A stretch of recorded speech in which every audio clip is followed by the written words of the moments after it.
যুবসাথীর account correction মানে যুবসাথীর নতুন website থেকে আপনার পেমেন্ট স্ট্যাটাসটা চেক করতে পারবেন এবং যদি অ্যাকাউন্ট ভুল থাকে তা কারেকশান এবং এডিটও করতে পারবেন এবং যারা অফলাইনে ফর্ম জমা করেছিলেন সেই ফর্ম অনলাইনে সাবমিট হয়েছে কিনা সেটাও আপনারা ফোন থেকেই খুব সহজেই চেক নিতে পারবেন।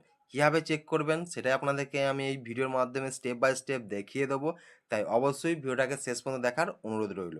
প্রথমেই আপনাদের বলে রাখি, যারা অনলাইনে অ্যাপ্লিকেশান করেছিলেন তাদের অলরেডি এসএমএস আসা শুরু হয়ে গেছে এবং অলরেডি কিন্তু অনেকের অ্যাকাউন্টে টাকাও হিট করে গেছে, মানে টাকা ক্রেডিটও হয়ে গেছে এবং অনেকের এসএমএস এসেছে কিন্তু অনেকের এখনও টাকা ঢোকেনি।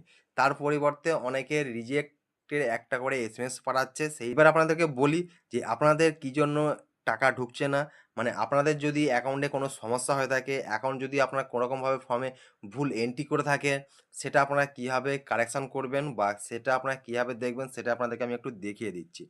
আপনার সামনে আমি একটি পেজ ওপেন করেছি যেখানে আপনারা দেখতে পাচ্ছেন যে নাও ইওর পেমেন্ট স্ট্যাটাস, এখান থেকে অ্যাপ্লিকেশান যে ফোন নাম্বারটা আছে ওখানে ওটিপি, এখানে হচ্ছে bank account, IFSC code, phone number এবং এখানে দেখতে পাচ্ছেন অ্যাকশানের তলায় যে এডিট অপশানটা, এখান থেকে আপনারা এডিটও করতে পারবেন। মানে আপনার অ্যাকাউন্টটা এখান থেকে সঠিক আছে কিনা, আপনার আইএফএসসি কোড সঠিক আছে কিনা সেটা আপনারা এইভাবে চেক করে নিতে পারবেন।